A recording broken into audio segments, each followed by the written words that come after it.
ये cantonment board वाले जो हैं उन्होंने लेटर दिया था, बोला ये आप जो है यहाँ आरजी बना सकते हैं। आरजी बनाइए। आरजी जो है जहाँ जो है ट्रैफिक का पहले यहाँ ठेले लग जाते थे।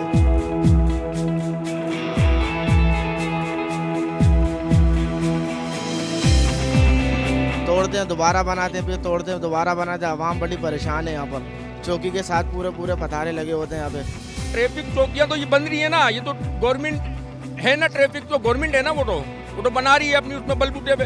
जो गरीब के पटारे हैं वो खत्म हो रहे हैं। अगर गरीब के पटारे तोड़ दो ना, उनकी चौकियाँ भी तोड़ो।